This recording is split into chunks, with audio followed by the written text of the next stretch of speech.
साथियों सलाम नमस्ते सत श्री अकाल और जय भीम जोहार। साथियों क्या भारतीय जनता पार्टी पूरी तरह नवीन हो गई है? क्या भारतीय जनता पार्टी गुजरात लॉबी से मुक्त हो चुकी है? ऐसे कई सवाल हैं जिसके जवाब आने अभी बाकी है। लेकिन जैसी संभावना थी साथियों, जैसा हम लोगों ने पहले भी कहा था, पिछला वीडियो आपने देखा होगा जब झारखंड के कार्यकारी अध्यक्ष रहे भारतीय जनता पार्टी के आदित्य साहू को अध्यक्ष बना दिया गया। उसी वीडियो में हमने कहा था कि यह तय है कि नितिन नवीन भी अब अध्यक्ष राष्ट्रीय बना दिए जाएंगे और ऐसा ही हुआ। निर्विरोध चुन लिए गए। निरोध इसलिए कि किसी ने साहस ही नहीं जुटाया कि उनके सामने, उनके मुकाबिल, उनके सम्मुख खड़ा हो सके। जबकि नितिन नवीन के प्रस्तावकों में प्रधानमंत्री नरेंद्र मोदी शामिल हो तो फिर कौन हिम्मत कर सकता है। तो नितिन नवीन बना दिए गए अध्यक्ष। नितिन नवीन वही है जिनके पिता श्री भी कई बार 4 से 5 बार विधायक रहे, नवीन किशोर सिन्हा, और नितिन नवीन खुद अभी बांकीपुर से विधायक है। इससे पहले पटना वेस्ट से विधायक थे। कुल मिलाकर 5 बार यह भी विधायक रहे। अभी हाल फिलहाल तक नीतीश गवर्नमेंट बिहार में मंत्रालय संभाल रहे थे, एक विभाग का। इससे पहले भाजयुमो के राष्ट्रीय महासचिव रहे, बिहार भाजयुमो के अध्यक्ष रहे और इसके अलावा कई राज्यों के प्रभारी बनाए गए थे। भारतीय जनता पार्टी के सिक्किम के प्रभारी रहे। अभी छत्तीसगढ़ में को कोऑर्डिनेटर थे, यानी कि सह प्रभारी थे चुनाव के समय। और इनकी जो मेहनत थी और जो परिणाम भारतीय जनता पार्टी की थैली में गया और उसके इनाम के शक्ल में नितिन नवीन को यह पदवी दी गई, ऐसा ऊपर ऊपर से लगता है। लेकिन इसके पीछे की कहानी कुछ ऐसी भी है कि क्या भारतीय जनता पार्टी पूरी तरह नवीन होने जा रही है?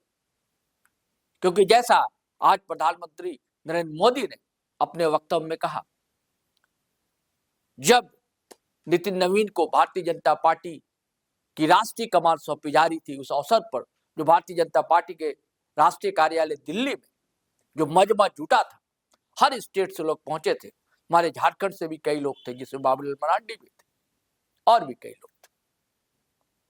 और मंच पर राजनाथ सिंह थे, अमित शाह थे, नितिन गडकरी थे, प्रधानमंत्री नरेंद्र मोदी थे और नितिन नवीन थे। पहली बार पूरी कथा बताई पीएम मोदी ने कि पार्टी कैसे बढ़ी है। अटल जी का नाम लिया, आडवाणी जी का नाम लिया, सारे अध्यक्ष, मंगारू लक्ष्मण है, अमित शाह है, राजनाथ सिंह है, किन किन का क्या क्या योगदान रहा। और सबसे बड़ी बात जो कह दी उन्होंने, यही दरअसल भारतीय जनता पार्टी की दोस्तों ताकत है। उन्होंने कहा, मैं एक कार्यकर्ता हूं, हमारे बॉस तो नितिन नवीन है। मैं चाहता हूं इस वीडियो में आप पूरी बातें पीएम मोदी के सुने और उसके बाद नितिन नवीन ने क्या कहा है यह भी हम आपको सुनवाएंगे। सर्वप्रथम माननीय नितिन नवीन जी को दुनिया के सबसे बड़े राजनीतिक दल का अध्यक्ष चुने जाने पर बहुत बहुत बधाई देता हूं, बहुत बहुत शुभकामनाएं देता हूं। बीते कई महीनों से संगठन पर्व यानी कि पार्टी का छोटी सी इकाई से लेकर के राष्ट्रीय अध्यक्ष चुनने की एक व्यापक प्रक्रिया 100% लोकतंत्र तरीके से भारतीय जनता पार्टी के संविधान के स्पिरिट को और उसमें बताई गई हर बात को ध्यान में रख करके लगातार चल रही थी। आज उसका विधि पूर्वक समापन हुआ है। संगठन पर्व का ये विशाल आयोजन भारतीय जनता पार्टी की लोकतांत्रिक आस्था, संगठनात्मक अनुशासन और कार्यकर्ता केंद्रित सोच का प्रतीक है। मैं देश भर के कार्यकर्ताओं का इस प्रक्रिया को सफल बनाने के लिए बहुत बहुत अभिनंदन करता हूं। साथियों, बीते 1-1.5 वर्षों में डॉक्टर श्यामा प्रसाद मुखर्जी की 125वीं जयंती का पर्व, अटल जी की 100वीं जन्म जयंती, राष्ट्रीय स्वयंसेवक संघ के 100 वर्ष, ऐसे महापर्व हम मनाते रहे हैं। ये वो प्रेरणाएं हैं जो देश के लिए जीने के हमारे संकल्प को और मजबूत करती है। हमारा नेतृत्व परंपरा से चलता है, अनुभव से समृद्ध होता है और जनसेवा, राष्ट्र सेवा के भाव से संगठन को आगे बढ़ाता है। साथियों, अटल जी, आडवाणी जी और मुरली मनोहर जोशी जी के नेतृत्व में बीजेपी ने शून्य से लेकर शिखर तक का सफर देखा है। इस सदी में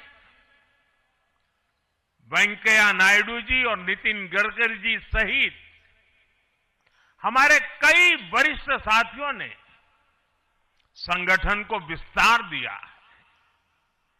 राजनाथ जी के नेतृत्व में पहली बार बीजेपी ने अपने दम पर पूर्ण बहुमत हासिल किया। फिर अमित भाई के नेतृत्व में देश के अनेक राज्यों में भाजपा की सरकारें बनी। लगातार दूसरी बार केंद्र में बीजेपी की सरकार बनी।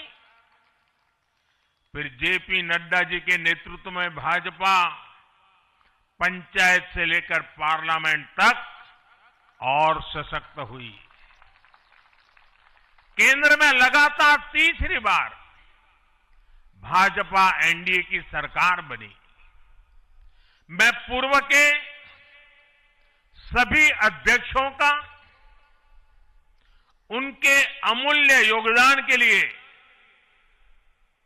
देश के कोटि कोटि कार्यकर्ताओं की तरफ से और मेरी तरफ से बहुत बहुत अभिनंदन करता हूं।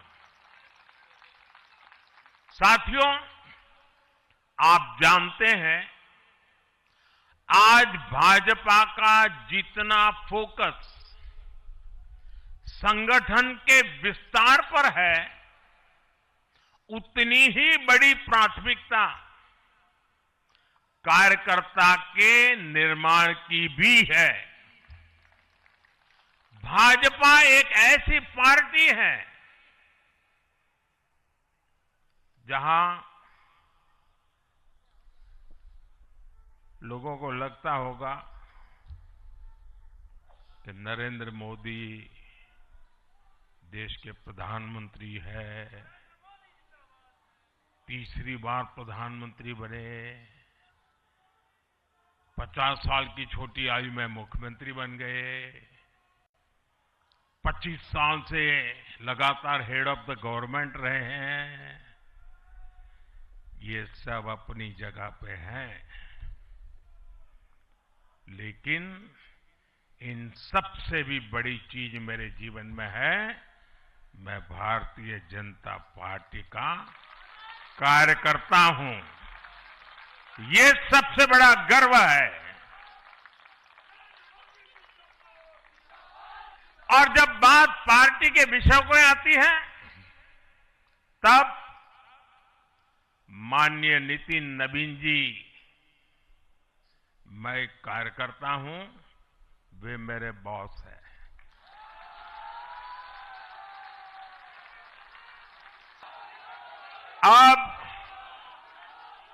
माननीय नितिन नवीन जी हम सभी के अध्यक्ष हैं।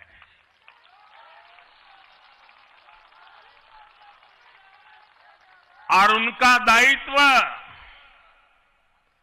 सिर्फ भाजपा को भी संभालना इतना नहीं है, एनडीए के सब साथियों के बीच भी उन्होंने तालमेल का बहुत बड़ा दायित्व भी देखना होता है। साथियों, माननीय नितिन जी के संपर्क में जो भी आया है वो उनकी सरलता और सहजता की चर्चा जरूर करता है। बीजेपी युवा मोर्चा का दायित्व हो,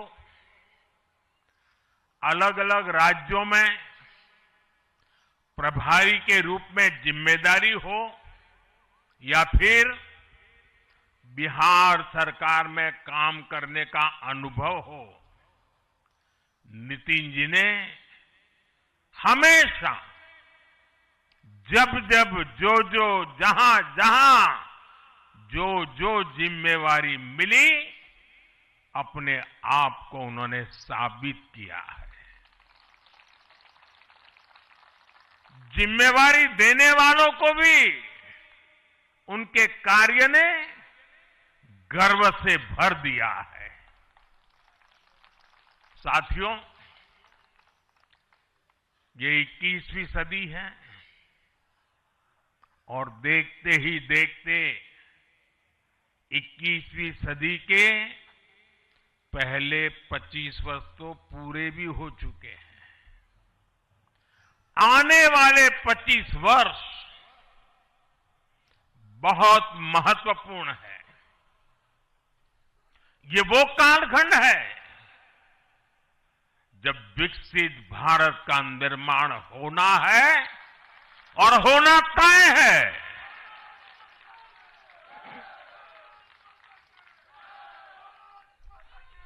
इस महत्वपूर्ण कालखंड की शुरुआत में हमारे माननीय नितिन नवीन जी बीजेपी की विरासत को आगे बढ़ाएंगे।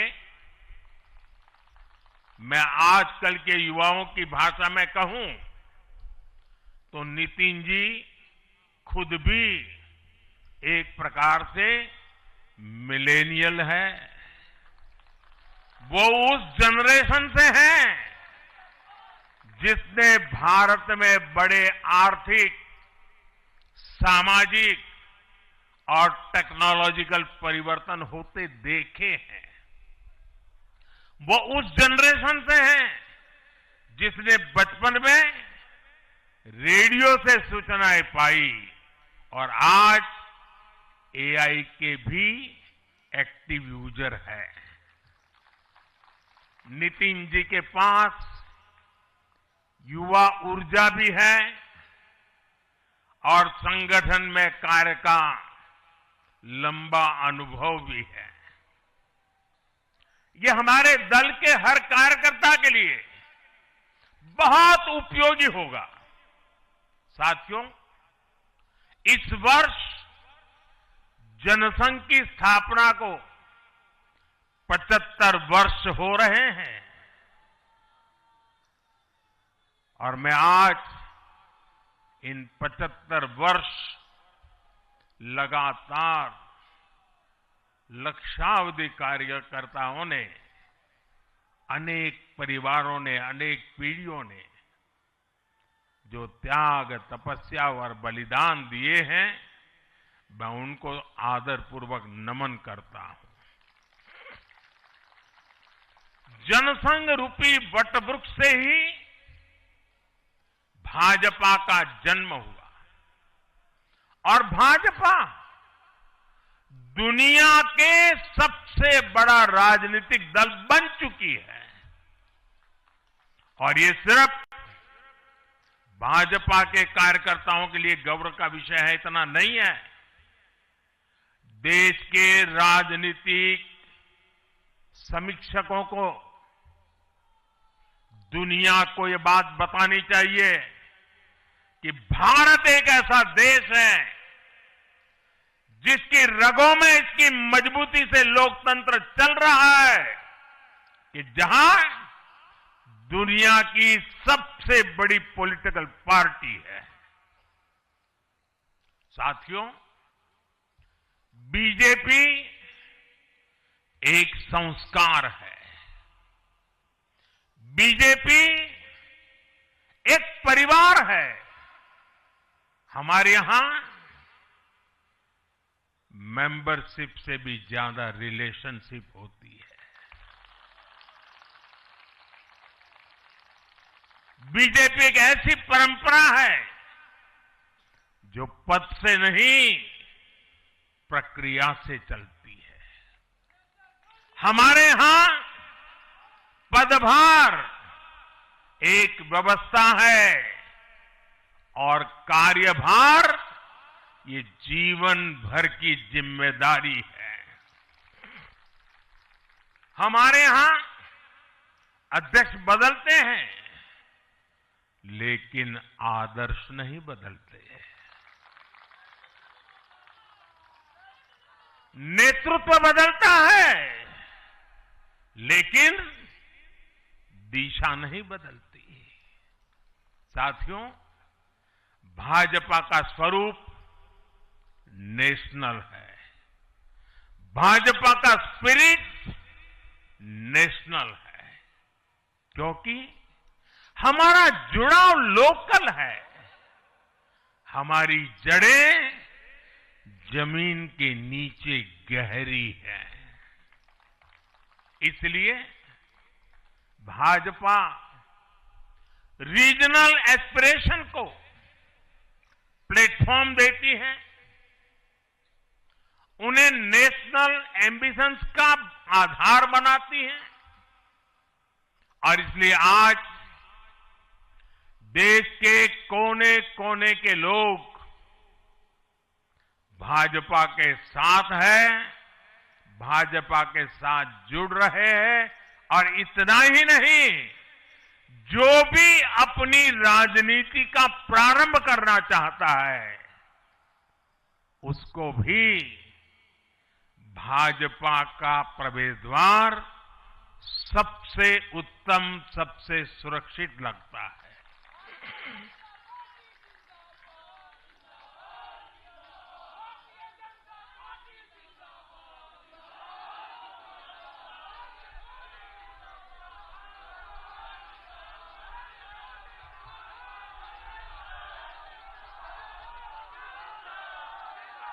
साथियों,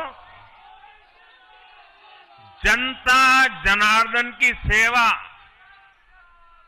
ये हमारे लिए हमेशा सर्वोपरि रही है। हमने सत्ता को सुख का नहीं, बल्कि सेवा का माध्यम बनाया है। इसलिए भाजपा पर जनता का विश्वास निरंतर मजबूत होता गया है। अगर बीते 11 वर्षों की ही बात करें, तो भाजपा की यात्रा जन विश्वास अर्जित करने की अद्भुत यात्रा रही है। बीते 11 वर्षों में बीजेपी ने हरियाणा, असम, त्रिपुरा और ओडिशा में पहली बार अपने सामर्थ्य से सरकार बनाई। पश्चिम बंगाल और तेलंगाना में भाजपा जनता की एक बड़ी आवाज बनकर उभरी है। अक्सर होता यह है कि लंबे कार्यकाल के बाद सरकारों के लिए टिके रहना मुश्किल होता है, लेकिन बीजेपी ने इस ट्रेंड को भी तोड़ दिया है। गुजरात हो, मध्य प्रदेश हो, महाराष्ट्र हो, बिहार हो, इन सभी राज्यों में कई कई कार्यकाल के बावजूद बीजेपी पहले से भी बड़े जनादेश के साथ सरकार में लौटी है। साथियों, बीते 1.5-2 वर्षों में तो भाजपा पर जनता का भरोसा और मजबूत हुआ है। विधानसभा हो या स्थानीय निकाय, बीजेपी की स्ट्राइक रेट अभूतपूर्व रही है। इस दौरान देश में 6 राज्यों में विधानसभा चुनाव हुए हैं। इनमें से 4 चुनाव बीजेपी एनडीए ने जीते हैं। साथियों, आज भाजपा सिर्फ संसद और विधानसभा की नहीं, बल्कि नगर पालिकाओं और नगर निगमों में भी पहली पसंद है। और इसका ताजा उदाहरण अभी अभी हमारा महाराष्ट्र है। हाल में जो मेयर और पार्षदों के चुनाव परिणाम सामने आए, अभूतपूर्व है। बीजेपी महाराष्ट्र के स्थानीय निकायों में नंबर 1 पार्टी बनी है। कुल 29 में से 25 बड़े शहरों की जनता ने बीजेपी एनडीए को चुना है। कुल जितने पार्षद जीते हैं, उनमें से 50% बीजेपी के हैं। ऐसे ही केरला में भी आज बीजेपी के करीब 100 पार्षद हैं। केरला की राजधानी तिरुअनंतपुरम की जनता ने मेयर चुनाव में 45 साल बाद लेफ्ट से सत्ता छीनी और भाजपा पर भरोसा किया। मुझे पूरा विश्वास है कि आने वाले विधानसभा चुनावों में भी लोग केरला में बीजेपी को अवसर जरूर देंगे। साथियों, बीजेपी निरंतर जीत रही है, उसका विस्तार हो रहा है। ये निश्चित तौर पर हम सभी के लिए गर्व का विषय है। लेकिन हम ये सभी के लिए बहुत बड़े दायित्व का बोध भी है और दायित्व बोध का समय भी है। कभी भाजपा ने पार्टी विद अ डिफरेंस के रूप में अपनी यात्रा शुरू की थी। आज बीजेपी पार्टी ऑफ गवर्नेंस भी है। देश के आजादी के बाद शासन के अलग अलग मॉडल देखे हैं। कांग्रेस के परिवारवाद का मॉडल, लेफ्ट का मॉडल, क्षेत्रीय दलों का मॉडल, अस्थिर सरकारों का दौर, ये सब मॉडल देख चुका है। लेकिन आज देश स्थिरता, सुशासन और संवेदनशीलता वाला भाजपा का विकास मॉडल देख रहा है। साथियों, ये भाजपा ही है जिसने सामाजिक न्याय के नारे को सच्चे स्वरूप में जमीन पर उतारा है। हमने गरीब कल्याण की योजनाओं को सरकारी फाइलों से निकालकर गरीब के घर तक पहुंचाया है। साथियों, मैं आपको कुछ उदाहरण देता हूं। आजादी के 70 वर्ष बाद सिर्फ 3 करोड़ ग्रामीण परिवारों तक ही पाइप से पानी पहुंच पाया था। माताओं बहनों की पीड़ा, पानी के लिए उनके संघर्ष की सूध लेने वाला कोई नहीं था। और मुझे याद है, मैं जब गुजरात में राजनीतिक क्षेत्र में नहीं आया था, सामाजिक जीवन में काम करता था, तो हमारे यहाँ एक धंधुका करके स्थान है, वहां मैं जाता था। तो वो मुझे वहां के लोग कहते थे कि आप यहां रात को मत रुकिए, और जब भी आपका दौरा हो तो सुबह 10 बजे के बाद आइए। नॉर्मली मेरा नेचर रहता था कि हर नए स्थान पर जात के रात को रुकूं, कार्यकर्ताओं से मिलूं, लेकिन धंधुका वाले मना करते थे। क्यों? वो कहते पानी नहीं है, सुबह हम आपको स्नान करने के लिए पानी नहीं दे पाएंगे। वहां तो कहावत चलती थी कि बेटी को बंदूकें दो लेकिन धंधुके मत दो, यानी उसको बंदूक लगा मार दो लेकिन धंधुके में शादी मत करो। पानी नहीं था। ये दर्द मैंने देखा है।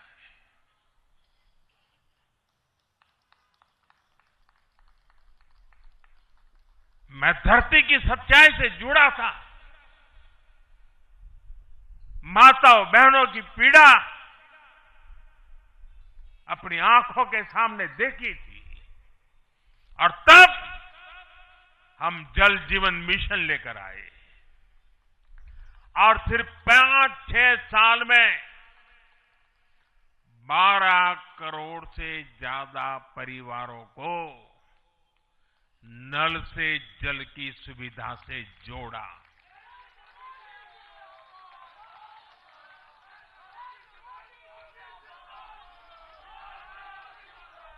साथियों, ये हमारी सरकार है जिसने धुएं से बीमार होती बहनों की पीड़ा समझी, वरना पहले तो एलपीजी गैस को भी अमीरों का ही सौभाग्य मान लिया गया था।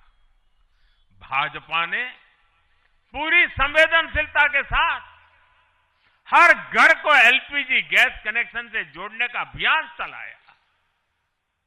वर्ष 2014 तक जहां सिर्फ 14 करोड़ एलपीजी कनेक्शन थे, आज देश में 33 करोड़ से अधिक गैस कनेक्शन है।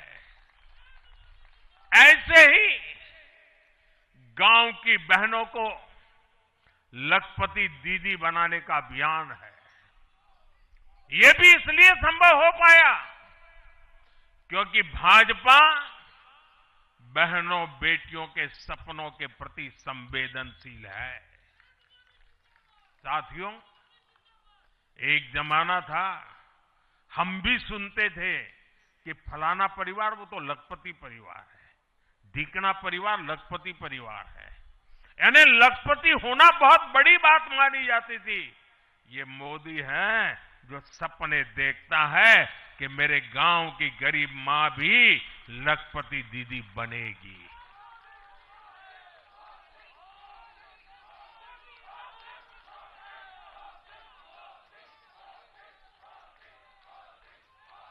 साथियों, दशकों तक आदिवासी समाज को सिर्फ वोट बैंक से जोड़कर देखा गया, लेकिन संवेदनशील भाजपा ने, भाजपा के हमारे संस्कारों ने समाज के प्रति समान भाव की हमारी परंपरा के कारण भाजपा ने आदिवासियों में भी सबसे पिछड़ी जनजातियों की पीड़ा को समझा। उनके विकास के लिए पीएम जनमन योजना बनाई, और पीएम जनमन योजना के लाभार्थी इतने बिखरे हुए हैं और एक दो दूर दूर जंगलों में पड़े हैं। उनसे एक म्युनिसिपैलिटी की सीट भी जीती नहीं जा सकती है। वोट के हिसाब से कोई उनकी तरफ देखेगा नहीं, लेकिन जब वोट से ऊपर उठ करके संवेदनाएं होती हैं, समाज का कल्याण हमारे संस्कार होते हैं तो पीएम जनमन योजना जन्म लेती है। आदिवासियों में भी अति पिछड़ा संख्या में भले ही कम है, लेकिन उनके प्रति हमारी संवेदना में कोई कमी नहीं है। साथियों, हमारा नॉर्थ ईस्ट, वहां वोटर उतने नहीं है, सीट भी उतनी नहीं है, इसलिए कांग्रेस की सरकारों में उन्हें वर्षों तक उपेक्षित रखा गया। लेकिन संवेदनशील भाजपा ने नॉर्थ ईस्ट को दिल से भी जोड़ा और दिल्ली से भी जोड़ा।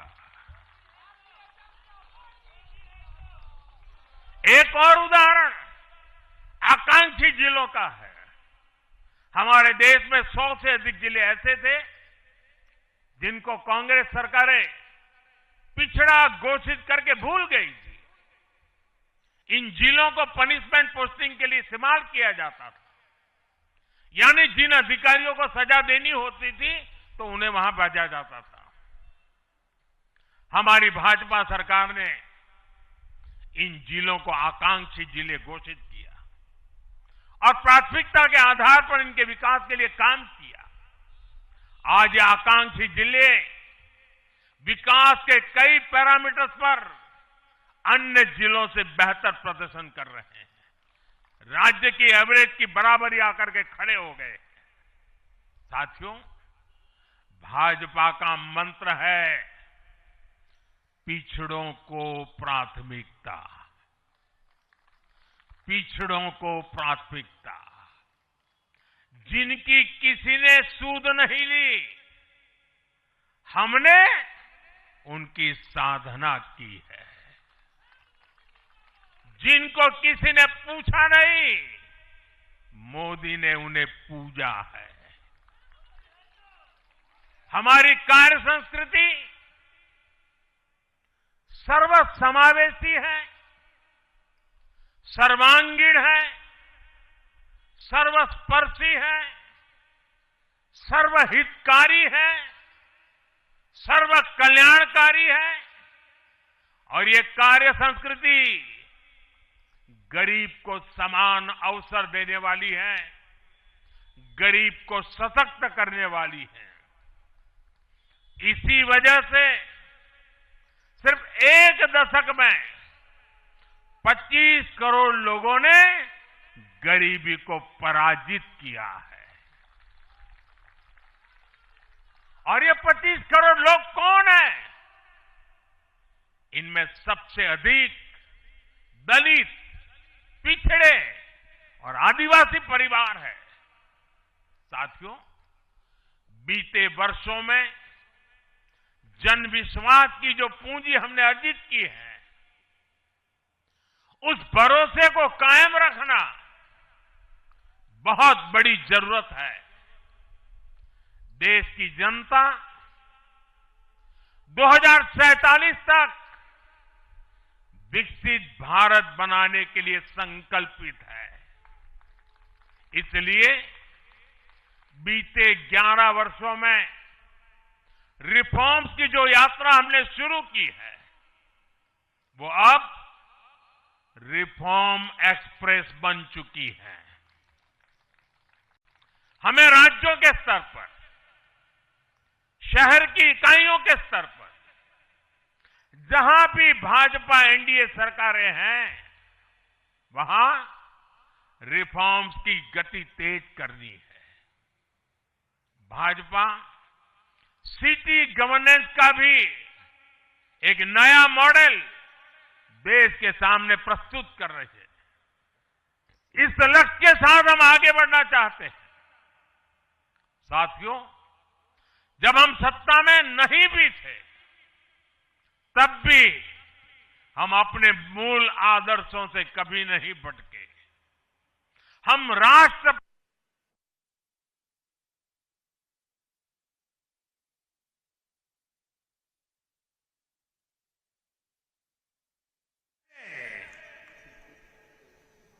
संकटों को झेलते रहे, जज्बात बढ़ाते रहे और जीतते भी रहे।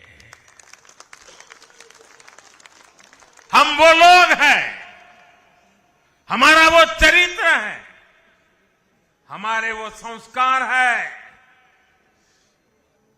खुद से बड़ा दल और दल से बड़ा देश,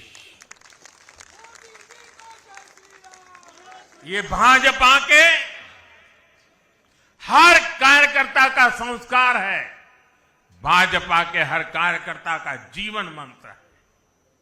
इसी भाव के साथ बीते 11 वर्षों में हमने अनेक चुनौतियों पर विजय पाई है। जम्मू कश्मीर से आर्टिकल 370 की दीवार गिराना हो, 3 तलाक के खिलाफ कानून बनाना हो, इनको कभी असंभव माना जाता था। आज ये हकीकत बन चुके हैं।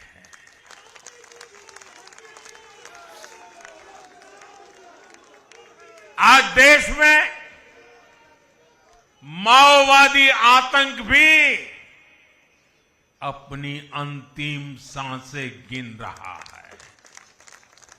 साथियों, आगे भी हमें हर चुनौती का पूरे सामर्थ्य से सामना करना है। आज देश के सामने एक बहुत बड़ी चुनौती घुसपैठियों की है, आबादी के असंतुलन की है।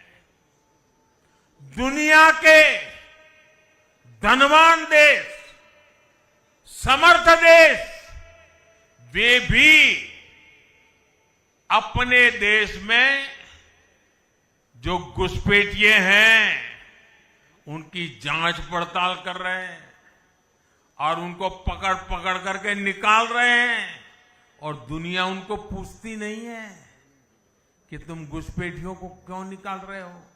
तुम तो लोकतंत्र का झंडा लेकर के घूम रहे थे, तुम तो पूरे दुनिया के नवाब बन के बैठे थे, क्यों निकाल रहे हो।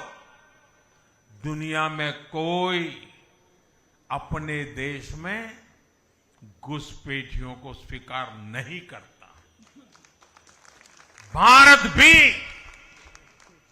घुसपैठियों को अपने गरीबों, हमारे नौजवानों के हक कभी भी लूटने नहीं दे सकता। घुसपैठिए देश की सुरक्षा के लिए बहुत बड़ा खतरा है। उनकी पहचान करके उन्हें वापस उनके देश भेजना बहुत आवश्यक है। इसके अलावा ऐसे राजनीतिक दल जो वोट बैंक की राजनीति में घुसपैठियों को बचा रहे हैं या उन्हें कवर दे रहे हैं, उन्हें हमें पूरी शक्ति से जनता के सामने बेनकाब करना ही होगा, उनको एक्सपोज करना ही होगा। साथियों, एक और बड़ी चुनौती अर्बन नक्सल की भी है।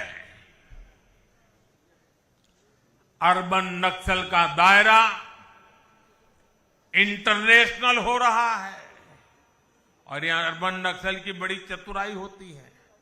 ये यहां मीडिया वाले इतने बैठे हैं ना, अगर साल में एकाध बार भी अगर मोदी की किसी अच्छी चीज को उन्होंने ट्वीट कर दिया या टीवी पे बोल दिया या अखबार में लिख दिया, तो उस पत्रकारी तो ऐसी फजेत कर देते, उसके पीछे ऐसे पड़ जाते हैं, उसको अछूत बना देते हैं, भविष्य में वो कभी बोल ना सके ऐसा कर देते हैं। ये अर्बन नक्सल की स्टाइल है। हमको भी सालों तक ऐसा अछूत बना के रख दिया पूरे देश में भाजपा को। अब देश समझ गया है अर्बन नक्सलों के कारनामे। भारत को नुकसान पहुंचाने के लिए अर्बन नक्सली लगातार कोशिशें कर रहे हैं, साजिशें कर रहे हैं।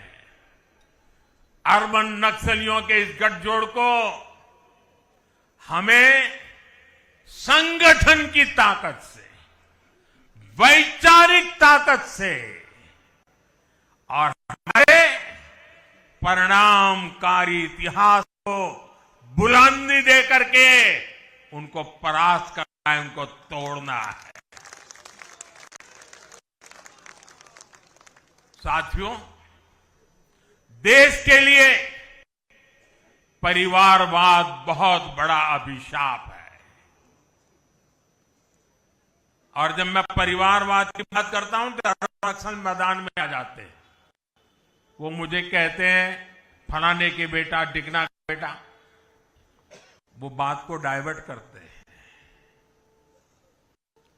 किसी के बेटे की प्रतिभा का हम विरोधी नहीं है,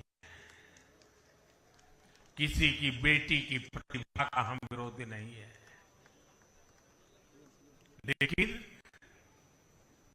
दुर्भाग्य से कांग्रेस और देश के अनेक क्षेत्रीय राजनीतिक दलों पर आज अलग अलग परिवारों का कब्जा हो गया है।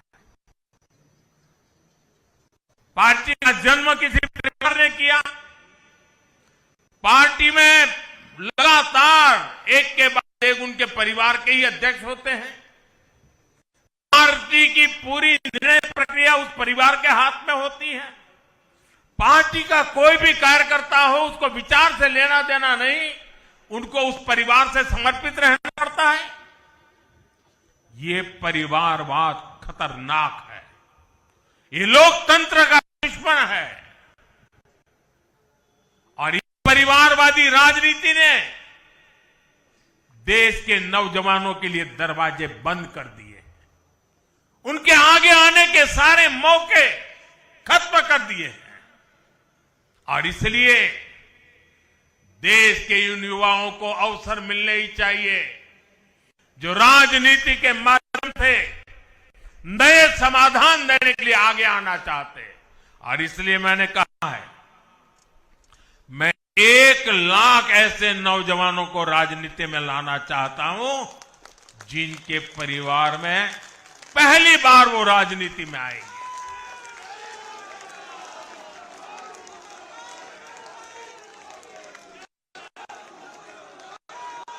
साथियों, अपने इन प्रयासों के बीच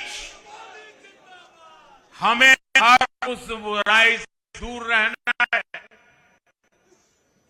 और ये बात मैं जरा गंभीरता से बताना चाहता हूं। जनता हमें आशीर्वाद दे रही है, निरंतर आशीर्वाद दे रही है। हम जो कुछ भी है, जनता जनार्दन के आशीर्वाद के कारण। जो कुछ भी है, मेहनत कश समर्पित कार्यकर्ताओं के परिश्रम के कारण है। और इसलिए जब इतने बढ़ रहे हैं, इतना सम्मान मिल रहा है, इतनी स्वीकृति मिल रही है, तब हमारा दायित्व अनेक गुना बढ़ जाता है। और पल पल हमें सोचना चाहिए, वो कौन से कारण हैं जिसने कांग्रेस पार्टी को बर्बाद कर दिया। वो कौन सी बुराइयां कांग्रेस में घुस गई जो आज कांग्रेस को तबाही के कगार पर लाकर के खड़ा कर दिया। हमें उन सारी बुराइयों से बचना है। ये बुराइयां किसी भी सूरत में हमारे भीतर नहीं आनी चाहिए। हमें इससे बच के रहना है। और जहां जहां हम बच के रहते हैं, हमें कोई मुकाबला नहीं कर पाता है। साथियों, आज देश को याद भी नहीं होगा कि 1984 में 1984 में कांग्रेस को 400 से अधिक सीटें मिली थी, नेहरू जी के जमाने से भी ज्यादा। और देश ने करीब करीब 50% वोट दिया था कांग्रेस को, लेकिन आज कांग्रेस 100 सीटों के लिए तरस गई है। कांग्रेस अपने इस घनघोर पतन की कभी समीक्षा नहीं करती, क्योंकि अगर समीक्षा करेंगे, ये पतन के कारणों की ओर जाएंगे, तो फिर उसी परिवार पर सवाल उठेंगे। जिस परिवार ने कांग्रेस पर कब्जा करके रखा है और इसलिए बहाने ढूंढते रहते हैं, पतन की तरफ सही कारण ढूंढने की हिम्मत तक खो चुके हैं वो लोग। साथियों, दूसरी तरफ भाजपा है। हम हार और जीत के बाद समीक्षा करते हैं। मैं आपको फिर महाराष्ट्र चुनाव का नतीजों का उदाहरण दूंगा।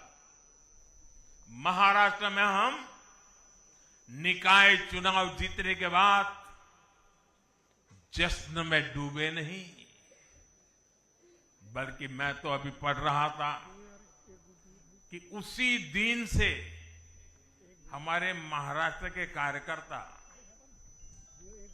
आने वाले पंचायत के चुनावों की तैयारियों के लिए बैठक शुरू कर दी थी। मुझे याद है 2002 में हमने भव्य विजय प्राप्त किया गुजरात में। चारों तरफ आनंद उत्सव का माहौल था, देश भरिया का मीडिया भी वहां मौजूद था। अर्बन नक्सल तो बड़ी संख्या में आए थे। वो बेचारे मेरे पराजय का जश्न मनाना चाहते थे, तो वो ढूंढ रहे थे सारी चीजें, और मैं एक मीटिंग में बैठा था, तो उनको बड़ा आश्चर्य हुआ कि इतना जलसा चल रहा है और ये कैसा मुख्यमंत्री है जो आज चुनाव नतीजे आए हैं और बैठा है। और मैं क्या कर रहा था, मैं कार्यालय में मीटिंग ले रहा था, और मैंने पूछा, अच्छा बताओ भाई इतनी हार क्यों गए? ये भाजपा है जो जीत का जश्न मनाते समय भी अपनी कमियों की लगातार समीक्षा करता है और कमियों से उभरने के लिए हर समय का उपयोग करता है। लोकतंत्र में इसी स्वस्थ परंपरा को, इसी डेडिकेशन को हम सब कार्यकर्ताओं की जिम्मेवारी है, हमें आगे बढ़ाना है। हमें ध्यान रखना है कि जो कांग्रेस की बुराइयों से बचेगा वही देश में आगे बढ़ेगा।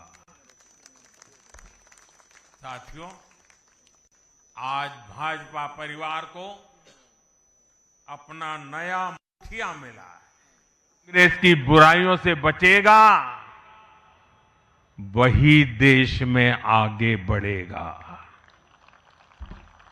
साथियों, आज भाजपा परिवार को अपना नया मुखिया मिला है, ऊर्जावान मुखिया मिला है, अनुभवी मुखिया मिला है, और भाजपा परिवार की हमारी ताकत हर कार्यकर्ता का परिश्रम है, उसकी सामूहिक चेतना है।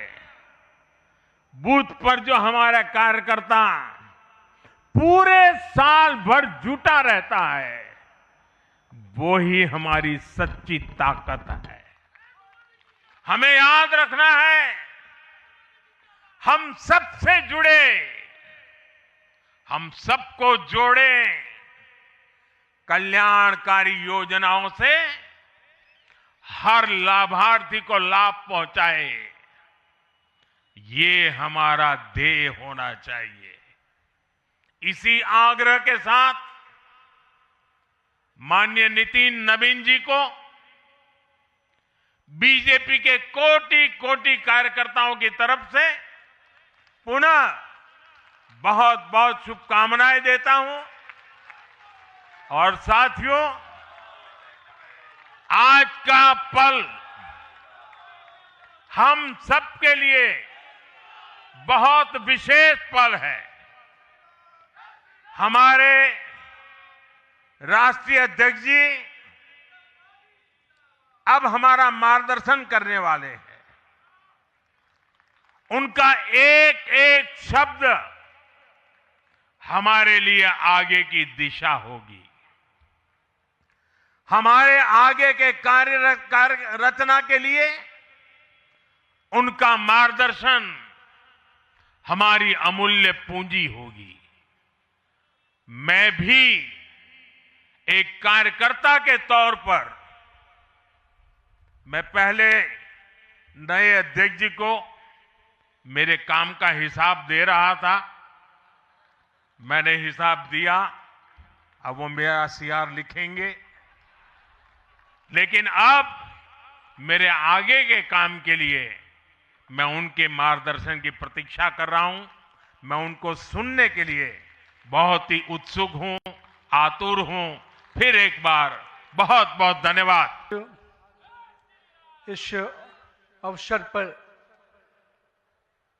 हमारे भारतीय जनता पार्टी के वैसे नेतृत्वकर्ता जिन्होंने देश को ही नहीं पूरे विश्व को नेतृत्व दिया, और मैं कह सकता हूं एक प्रधान सेवक के रूप में जिस प्रकार से उन्होंने सेवा की है वो हमारे कालखंड के सभी कार्यकर्ताओं के लिए प्रेरणादायी हैं। ऐसे अपने यशस्वी प्रधानमंत्री, विश्व के लोकप्रिय नेता श्री नरेंद्र मोदी जी का मैं सबसे प्रथम अभिवादन करता हूं कि 140 करोड़ जनता आपके इस सेवा भाव से हमेशा आपका अभिनंदन करना चाहती है। हमारे बीच में भारतीय जनता पार्टी के पूर्व के राष्ट्रीय अध्यक्ष, वर्तमान में भारत सरकार के रक्षा मंत्री आदरणीय श्री राजनाथ सिंह जी, भारतीय जनता पार्टी के पूर्व के अध्यक्ष और हमारे गृह मंत्री आदरणीय श्री अमित शाह जी, और मैं जिस शख्सियत को सबसे पहले आज के इस अवसर पर जरूर प्रणाम करना चाहता हूं और नमन करता हूं, अभिनंदन करता हूं, अपने निवर्तमान अध्यक्ष और भारत सरकार के केंद्रीय स्वास्थ्य मंत्री आदरणीय जेपी नड्डा जी को, हमारे पूर्व राष्ट्रीय अध्यक्ष और देश में सड़क परिवहन और राज्य मार्ग मंत्री के रूप में अपना अलग छवि बनाने वाले आदरणीय नितिन गडकरी जी, भारतीय जनता पार्टी के सभी संसदीय बोर्ड के सदस्यगण, राष्ट्रीय संगठन महामंत्री बीएल संतोष जी, और जिन्होंने इस पूरी चुनाव प्रक्रिया को और हम कह सकते इस संगठन पर्व को नेतृत्व दिया, वैसे अपने के लक्ष्मण जी, सभी राज्यों के माननीय मुख्यमंत्रीगण, हमारे सभी केंद्रीय मंत्रीगण, माननीय उप मुख्यमंत्रीगण, भारतीय जनता पार्टी के सभी राष्ट्रीय पदाधिकारीगण, सभी प्रदेशों से आए हुए हमारे माननीय प्रदेश अध्यक्षगण, माननीय संगठन महामंत्रीगण और हमारे सभी इस राष्ट्रीय परिषद के जो हमारे नुमाइंदे प्रतिनिधि यहाँ उपस्थित हुए हैं, मैं उन सभी का अभिनंदन करता हूँ और साथ ही साथ देश भर के सभी कार्यकर्ताओं को और यहाँ पर उपस्थित सभी कार्यकर्ता भाइयों को भी बहुत बहुत अभिनंदन और धन्यवाद करता हूँ। आज मैं सर्वप्रथम हृदय की गहराइयों से आप सबका आभार व्यक्त करता हूं जो हमारे मंच पर शीर्ष पर बैठे हैं, हमारा शीर्ष नेतृत्व और यहाँ पर बैठा हुआ पार्टी का वैसा नेतृत्व जिसने हर बूथ तक भाजपा के विस्तार में योगदान दिया है। आपने मुझ जैसे सामान्य कार्यकर्ता को पार्टी का इस सर्वोच्च पद तक पहुंचाने का अवसर दिया है। मैं इसके लिए आप सभी को प्रणाम करता हूं। माननीय आदरणीय प्रधानमंत्री जी, मैं हृदय से आपका आभार व्यक्त इसलिए करता हूं क्योंकि हम लोग ने हमेशा दूर से ही एक कार्यकर्ता के रूप में किस प्रकार से आप देश सेवा का काम लगातार कर रहे हैं। हमने हमेशा देखा कि जब पहली बार मैं गुजरात के आनंद में आपके साथ एक कार्यक्रम में शिरकत किया था, मुझे याद है मैं उस समय राष्ट्रीय महामंत्री था और मैंने कहा जब आपको उस समय सद्भावना मिशन के कार्यक्रम में एक एक व्यक्ति को सुनते देखा, और जब कार्यक्रम की समाप्ति के बाद आपने अपना ग्रीन रूम में हम लोग से जब बातचीत किया, तो किस भाव से वो इतने बड़ी संख्या में गुजरात के लोग आते क्यों हैं, आपने हम वहाँ पर बैठे हुए लोगों को समझाया कि ये व्यक्ति, ये जो इतने लोग आते हैं, ये केवल हमसे गुजरात की जो भावना जुड़ी है, जो विकास की भावना गुजरात को हमने अपने साथ जोड़ा है, इसके कारण इतने लोग आते हैं। मैंने उस दिन समझा कि एक व्यक्ति बड़ा तब बनता है जब लोगों की भावनाओं से अपने आप को जोड़ता है। मैं इसके लिए आज आपका इसलिए भी अभिनंदन करता हूं क्योंकि आपके कार्यकाल में मैंने देखा कि जो भाजपा की सोच रही है सर्वव्यापी और सर्वस्पर्शी, आपने उस सोच के साथ काम किया। आपने जो मूल मंत्र दिया, सबका साथ, सबका विकास, सबका विश्वास, सबका प्रयास, आज देश का हर पूरा जनमानस उसके साथ अपने आप को जोड़कर देख रहा है। मैं आज इस अवसर पर पुनः पूरे आदर और सम्मान के साथ अपने निवर्तमान अध्यक्ष जेपी नड्डा जी का अभिनंदन करता हूं, इसलिए कि पिछले कार्यकाल में मैंने देखा कि किस प्रकार से संगठन को आपने अभूतपूर्व रूप से विस्तार खुद करते हुए किया। साथ ही साथ कार्यकर्ता आधारित कैसे राजनीति हो, इसको आपने बढ़ाया। और अभी बहुत बड़ी बात हम लोगों सब लोगों ने देखा, जिस कोरोना कालखंड में एक एक व्यक्ति अपने घर के अंदर महफूज हो रहा था, उस समय सेवा के उस परंपरा को, सेवा की संस्कृति को आपने जिस प्रकार से समाज में भाजपा कार्यकर्ताओं से आह्वान किया कि आप जाइए, आगे बढ़िए और सेवा के भाव से इस देश में कोरोना कालखंड में लोगों की सेवा कीजिए। पूरा संगठन आपके साथ खड़ा रहा। माननीय प्रधानमंत्री जी का जो निर्देश था, उसको आपने जिस तरीके से लागू किया, वो हम सब कार्यकर्ताओं के लिए अनुकरणीय हुआ। और मैं इसलिए उस समय को याद करता हूं कि जब विपक्ष के लोग घर में दुबके थे और भाजपा कार्यकर्ता हर काल कोरोना के पीड़ितों की सेवा में लगा था, वो कहीं ना कहीं माननीय प्रधानमंत्री जी का यशस्वी नेतृत्व था, आपका मार्गदर्शन था, तभी हम उस कालखंड से, उस आपदा से निकलकर बाहर आ पाए। मैं आज इस अवसर पर पार्टी के अपने पूर्व के सभी राष्ट्रीय अध्यक्ष को स्मरण भी करता हूं और हमारे कई राष्ट्रीय अध्यक्ष जो यहाँ पर बैठे हैं, मैं उनका भी अभिवादन करता हूं। मैं देखा हूं 2006 में मैं पहली बार जब विधायक बना, उस कालखंड से लेकर किस प्रकार माननीय हमारे पूर्व के राष्ट्रीय अध्यक्ष राजनाथ सिंह जी ने पार्टी के कामों को हमेशा हर कार्यकर्ता से जोड़ने का प्रयास किया। मैंने जब नितिन गडकरी जी को देखा, तो मैंने देखा कि किस प्रकार से संगठन के हर मोर्चा और सेल को उन्होंने गढ़ने का काम किया। और मैंने जब गृह मंत्री जी को राष्ट्रीय अध्यक्ष के रूप में देखा, तो बूथ तक के कार्यकर्ताओं की चिंता करते हुए मैंने उनको देखा। मैंने उनको इस रूप में देखा कि किस प्रकार से आज पार्टी का जिस स्थान पे हम लोग आज खड़े हैं, कार्यालय कार्यकर्ता के लिए मैं कह सकता हूं तीर्थ स्थान होता है, और जहां से कार्यकर्ता अपनी ताकत पाता है, उस कार्यालय को भी आपने किस प्रकार से पूरे देश में एक निर्माण करने की योजना बनाई। और आज हर बूथ का कार्यकर्ता अपने आप को उस तीर्थ पर जाकर अपने आप को धन्य महसूस करता है। मैं आज अपने पूर्व के सभी राष्ट्रीय अध्यक्षों को इस अवसर पे बहुत बहुत अभिनंदन करता हूं और साथ ही साथ उन सब को स्मरण करते हुए उनका आभार व्यक्त करता हूं कि उन्होंने पार्टी को इस मुकाम तक पहुंचाने में बहुत बड़ा योगदान दिया है। मैं आज नमन करता हूं उन लाखों कार्यकर्ताओं को जिन्होंने पार्टी का संगठन, राष्ट्रवाद के विचार और भारत माता की मान बढ़ाने के लिए अपना जीवन न्यौछावर किया। आज उनकी तपस्या और त्याग ही है का परिणाम है कि आज पार्टी इस ऊंचाई तक पहुंच पाई है। मैं उस भूमि से आता हूं जहां महात्मा बुद्ध, महावीर, चाणक्य, सम्राट अशोक, आर्यभट्ट, गुरु गोविंद सिंह, जेपी, राजेंद्र बाबू और जननायक कर्पूरी ठाकुर की वो भूमि को भी मैं नमन करता हूं। उस पाटलिपुत्रा की भूमि को भी नमन करता हूं। साथ ही साथ इस अवसर पे मैं अपने माता और पिता को भी निश्चित रूप से स्मरण करते हुए उनको नमन करता हूं, क्योंकि कहीं ना कहीं आज मेरे व्यक्तित्व में किसी एक शख्सियत का मैं मानता हूं तो निश्चित रूप से मेरे माता पिता का संस्कार, पार्टी का विचार और कहीं ना कहीं मेरे बड़ों का मार्गदर्शन मुझे यहाँ तक पहुँचाया है और मेरे कार्यकर्ताओं का स्नेह मुझे यहाँ पर पहुँचाया है। आज के दिन मैं अपने क्षेत्र की जनता को भी प्रणाम करता हूं, जिसने मुझे एक विधायक के रूप में चुना जरूर, पर संगठन ने मुझे जिस प्रकार से गढ़ने का काम किया, आज मैं इसी कारण से उस जनता के आशीर्वाद और पार्टी के मार्गदर्शन के कारण यहाँ तक पहुँच पाया हूँ। आज का क्षण मेरे लिए संकल्प का क्षण है। आज सिर्फ एक पद को धारण नहीं कर रहा हूँ, मैं पार्टी के इस विचार को, परंपराओं को, एक राष्ट्रवादी आंदोलन की जिम्मेदारी को स्वीकार कर रहा हूँ। और मैं इस अवसर पर साथ अपने सभी वरिष्ठ कार्यकर्ताओं को भी प्रणाम करता हूँ। साथियों, हम लोगों ने देखा है श्यामा प्रसाद मुखर्जी जी का प्रखर राष्ट्रवाद किस प्रकार से हमारे हर कार्यकर्ताओं के मन में बसा हुआ है। पंडित दीनदयाल जी के उपाध्याय के अंत्योदय और माननीय स्वर्गीय अपने सदैव भारत रत्न अटल बिहारी वाजपेयी जी का सुशासन की राजनीति, आज माननीय प्रधानमंत्री जी उसको आत्मसात करते हुए विकसित भारत की परिकल्पना हम सबके सामने रखी है। और आज 140 करोड़ भारतवासी अपने आप को इस विकसित भारत के सपने के साथ जोड़कर देश को आगे बढ़ाने में लगा है। मैं इसके लिए तहे दिल से माननीय प्रधानमंत्री जी का आभार व्यक्त करता हूँ। अभी माननीय प्रधानमंत्री जी अपने संबोधन में बता रहे थे किस प्रकार से अंत्योदय की योजनाओं को उन्होंने नीचे उतारा है।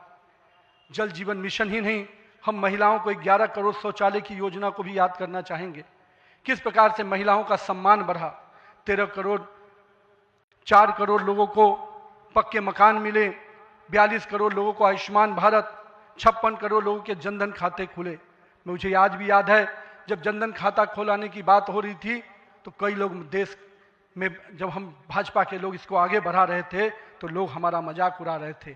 पर मैं आज भी मानता हूं गरीब के खाते में अगर 1 रुपया दिल्ली से चलता है तो 1 रुपया अगर गरीब के खाते में पहुंच पाता है तो ये कहीं ना कहीं उस जनधन खाते का वरदान के रूप में मैं देखता हूं।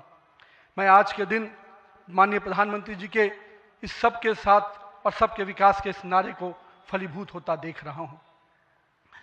हम लोगों ने लंबे समय से कुछ नारे को, भाजपा के कार्यकर्ता, हमारे जनसंकाल के कार्यकर्ता लगातार कुछ नारे को गढ़ते थे। रामलल्ला हम आएंगे, मंदिर वहीं बनाएंगे, जहां हुए बलिदान मुखर्जी वो कश्मीर हमारा है, एक देश में 2 विधान 2 प्रधान 2 निशान नहीं चलेगा। साथियों, आज भाजपा के कार्यकर्ताओं ने वो कालखंड देखा जब अयोध्या का भव्य राम मंदिर का मार्ग प्रशस्त हुआ। आज जम्मू कश्मीर की जनता ने 370 धारा से मुक्ति का दौर देखा। आज सांस्कृतिक व राष्ट्रवाद की विचारें और मजबूत हो रही हैं। साथियों, मुझे याद है अब वो समय जब हम लोग आज श्रीनगर के लाल चौक पर तिरंगा लहराते देखते हैं तो गर्व की अनुभूति होती है।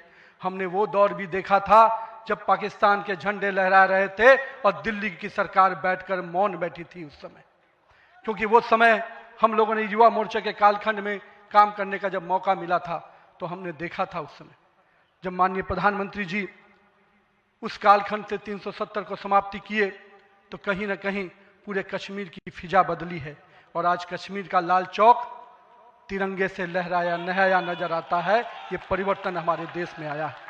साथियों, हम भारतीय जनता पार्टी के उस समान राजनीतिक दल नहीं जिसके लिए हम काम करते हैं, हम उस विचार के साथ काम करते हैं जिस विचार से हम राजनीतिक अभिव्यक्ति के साथ साथ उस नारे के साथ काम करते हैं जहां राष्ट्र प्रथम के नारे, नेशन फर्स्ट, पार्टी नेक्स्ट और सेल्फ लास्ट, माननीय प्रधानमंत्री जी ने इस नारे के साथ हम लोग को जोड़ा है, हमारे नेतृत्वकर्ता ने हमें जोड़ा है और हम सब के लिए ये प्राथमिकता होनी चाहिए कि हम राष्ट्र के आगे रखकर ही अपने कामों को आगे बढ़ाएं।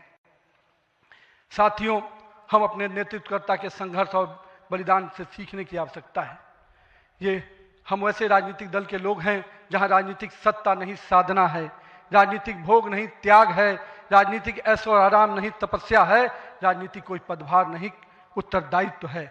तो आइए हम सब कार्यकर्ता इस संकल्प के साथ अपने नेतृत्वकर्ता के इस परिश्रम और पुरुषार्थ के साथ अपने आप को जोड़ें। मेरे प्रिय कार्यकर्ता साथियों, यदि भाजपा आज विश्व की सबसे बड़ी राजनीतिक दल बनी है तो इसका मुख्य कारण हमारा प्रेरणादायी नेतृत्व है, हमारा विचारधारा है और हमारे लाखों कार्यकर्ताओं का मेहनत है। वो कार्यकर्ता जो बिना फोकस में आए अनवरत काम करता है, वो कार्यकर्ता जो कठिन से कठिन परिस्थिति में भी भारत का ध्वज झुकने नहीं देता है, वो कार्यकर्ता जो सीना ठोक के कहता है तेरा वैभव अमर रहे माँ, हम दिन 4 रहे न रहे। आइए इस भारत की कल्पना को जो माननीय प्रधानमंत्री नरेंद्र मोदी के नेतृत्व में लगातार हम आगे बढ़ रहे हैं, आज हम भी उस परिकल्पना के साथ अपने आप को जोड़ें। हमारे नेताओं कार्यकर्ताओं का परिश्रम ही है जो आज हम यहाँ तक पहुँचे हैं। लेकिन वर्तमान पीढ़ी को भी अपने हिस्से का त्याग, तपस्या और पुरुषार्थ करना होगा, क्योंकि विकसित भारत के अगर संकल्प को सिद्धि तक पहुंचाना है, एक ऐसा भारत जहां समृद्धि भी हो, सशक्त भी हो, समरस भी हो, आत्मनिर्भर भी हो, तो हमारे कालखंड के कार्यकर्ताओं को भी अपने हिस्से का पुरुषार्थ, त्याग और तपस्या करना पड़ेगा। साथियों, हमारे प्रधानमंत्री जी ने हमेशा अलग अलग समूहों की बात की। अमृतकाल के लिए 4 समूहों की जो बात की, उसमें युवा, महिला, किसान और गरीब है। हमें अब इन नई पहचानों के साथ आगे बढ़ना है, तभी हम आधुनिक, प्रगतिशील और विकसित भारत की कल्पना को साकार कर पाएंगे। आज 15 अगस्त 2024 के दिन जब माननीय प्रधानमंत्री जी ने आज भी उसकी चर्चा की, और 15 अगस्त 2024 को जब लाल किले की प्राचीर से माननीय प्रधानमंत्री जी ने युवाओं को सार्वजनिक जीवन में आने का आह्वान किया, तो मैं देश के युवाओं से कहना चाहूँगा, राजनीति से दूरी समाधान नहीं, सक्रिय भागीदारी ही समाधान है। आइए एक सकारात्मक राजनीति के लिए युवाओं को आगे आने की आवश्यकता है। लेकिन साथ ही साथ मैं युवा साथियों से कहूँगा, मेरे भाइयों, राजनीति शॉर्टकट नहीं है, राजनीति 100 मीटर का रेस नहीं है, राजनीति लॉन्ग मैराथन है, जहां स्पीड का नहीं स्टेमिना का टेस्ट होगा। तो आइए राजनीति के इस पिच पर हम अपनी जड़ों को मजबूत कर कर काम करें। और भारतीय जनता पार्टी का वॉच टावर तो बहुत स्ट्रांग होता है मित्रों, इसलिए आप अपने बूथ में निरंतर रूप से काम करते रहिए, अपने मंडल में काम करते रहिए। भाजपा का वॉच टावर, भाजपा का केंद्रीय नेतृत्व इतना मजबूती तरीके से हर पारी से नजर रखता है, कहीं ना कहीं आपको भी उस मुकाम तक पहुंचाएगा। साथियों, आज जब भारतीय जनता पार्टी के कार्यकर्ता माननीय प्रधानमंत्री जी अभी हम सबको बता रहे थे कि किस प्रकार से पंचायत से पार्लियामेंट तक का सफर के लिए हर एक कार्यकर्ता लगे, हम आज इस अवसर पर जहां केरल, महाराष्ट्र, गोवा और अरुणाचल प्रदेश के स्थानीय निकायों में हुई शानदार जीत के लिए अपने सभी कार्यकर्ताओं को और उस क्षेत्र की जनता का भी आभार व्यक्त करते हैं। लेकिन मित्रों, अगर पंचायत से पार्लियामेंट का सफर तय करना है और लगातार हर जगह पर भारतीय जनता पार्टी का परचम लहराना है, तो हमको अपने समय के लिए पूरा मेहनत और परिश्रम की पराकाष्ठा करनी होगी। क्योंकि अगर 2047 का विकसित भारत बनाना है, तो हमको भी अपने पूरे मेहनत और परिश्रम के साथ उसमें जुड़ना होगा। साथियों, हाल में हमने देखा किस प्रकार से तमिलनाडु के एक पहाड़ी के पवित्र कार्तिकेय दीपम को रोकने का प्रयास विपक्षी दलों के द्वारा किया गया। यह नहीं है किसी रोकने के लिए विपक्ष के लोगों ने साजिश नहीं की। हमें याद है, हम लोग अभी हाल में देख रहे थे किस प्रकार से न्यायाधीश के विरुद्ध भी महाभियोग लाने का प्रयास किया गया। आज हम जब सोमनाथ की बात करते हैं और स्वाभिमान पर्व मनाने की प्रयास करते हैं, तो विपक्षी दलों के लोगों को तकलीफ होती है। हमारा मानना है कि इस तरह की परंपराओं को रोकने वाली ताकतों को परास्त करने की आवश्यकता है। राम सेतु के अस्तित्व को नकारने वाले, कार्तिकेय दीपम का विरोध करने वाली ताकतों को भारत की राजनीति में अब कोई स्थान नहीं मिल सकता, ऐसा हमें प्रयास करना है। साथियों, अगले कुछ महीने में तमिलनाडु, असम, बंगाल, केरल और पुडुचेरी में चुनाव होने जा रहा है और वहाँ की डेमोग्राफी की पूरी चर्चा हो रही है। किस प्रकार से बदले हुए डेमोग्राफी में वहाँ चीज़ें बदल रही हैं और हमारे लिए अपने आप में एक चुनौती है। लेकिन हम पूरी तरह से आश्वस्त हैं कि भाजपा का कार्यकर्ता अपने संघर्ष और परिश्रम के बल पर इन 5 राज्यों में सशक्त भाजपा का नेतृत्व प्रदान करने जाएगा। और हम हमेशा विश्वास करते हैं कि हमें अपनी आस्थाओं के केंद्र के लिए और सनातन परंपराओं को केंद्र को बचाने की लड़ाई अगर लड़नी है, तो निश्चित रूप से अपने देश को सुरक्षित रखने की लड़ाई लड़नी है, तो इन 5 राज्यों में हमें एक मजबूत ताकत बन के आना है। आज हमारे राष्ट्र की चेतना का उद्घोष का समय वंदे मातरम का 150वीं वर्षगांठ मना रहे हैं। वंदे मातरम का स्मरण आते ही मन में ऊर्जा और उत्साह बढ़ जाता है। हमें पूरा ध्यान में है कि एक एक व्यक्ति जब वंदे मातरम का जय घोष करता है, तो उसके अंदर से जो ऊर्जा आती है, वही ऊर्जा इस देश को आगे बढ़ाने में काम आती है।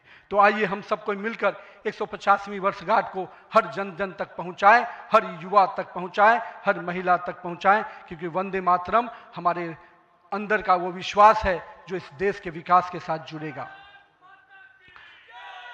सत्ता को सेवा का माध्यम बनाते हुए माननीय प्रधानमंत्री जी ने पिछले 25 वर्षों में जिस प्रकार से सरकार के मुखिया के रूप में गुजरात में और अब देश के प्रधानमंत्री के रूप में भारत के विकास में लगातार अब काम कर रहे हैं, निश्चित रूप से आपका प्रेरणादायी नेतृत्व हम जैसे नए कार्यकर्ताओं के लिए, हम जैसे पार्टी के कार्यकर्ताओं के लिए एक मापदंड है जिसको हम लोग निश्चित रूप से आपसे सीखते हैं। और मैं तो कहूँगा कि जिस सुशासन को मॉडल को आपने पूरे देश और विश्व में स्थापित किया है, अन्य सभी राज्य सरकारों को भी उस मॉडल के साथ काम करना चाहिए, तभी हम विकास के सही मापदंड को अंतिम व्यक्ति तक पहुंचा पाएंगे। आइए हम सब मिलकर विकसित भारत के संकल्प को पूरा करने की भागीदारी सुनिश्चित करें। एक शक्तिशाली गतिमान संगठन के साथ राष्ट्र निर्माण की इस यात्रा को नई ऊंचाइयों तक लेके चले। भारत माता की जय, वंदे मातरम। तो साथियों, आपने सुना पीएम मोदी ने क्या कहा और नितिन नवीन ने क्या कहा। अब चलिए हम चलते हैं। अब तो फिर राजनीतिक बयानबाजियां होती रहेंगी, अनुमान लगाए जाते रहेंगे, लेकिन सवाल फिर वही छोड़े जाता हूं, क्या भारतीय जनता पार्टी पूरी तरह नवीन होने जा रही है या गुजरात लॉबी भी हावी रहेगी। ऐसा इसलिए दोस्तों कि अब देखिए, जहां जहां भी जिसको भी कमान सौंपी जा रही है, वो चेहरा अब वो अडानी अटल जी के दौर का नहीं, वो चेहरा अटल जी और अडवाणी के दौर का नहीं है। ये चेहरा नया है और इस चेहरे में सभी की उम्र जो है 40 से 50 के बीच की है। चाहे आप राजस्थान के सीएम को देख लें, चाहे आप मध्य प्रदेश के सीएम को देख लें, चाहे आप उड़ीसा देख लें, चाहे आप छत्तीसगढ़ देख लें, चाहे आप भारतीय जनता पार्टी झारखंड की जिन्हें कमान सौंपी गई आदित्य साहू, इनकी उम्र देख लें और संगठन में इनके योगदान को देख लें। अब ये सब देखने की बात होगी। चलिए साथियों, आज्ञा दीजिए, इजाजत दीजिए, फिर हम नए वीडियो के साथ हाजिर रहेंगे। आपसे वही गुजारिश है कि अगर आपने हमारा चैनल सब्सक्राइब नहीं किया तो कर लीजिए और वीडियो हमेशा की तरह धड़ाधड़ फटाफट खटाखट शेयर कीजिए, लाइक कीजिए, कमेंट कीजिए। चलिए चलते हैं। जय हिंद, जय भारत।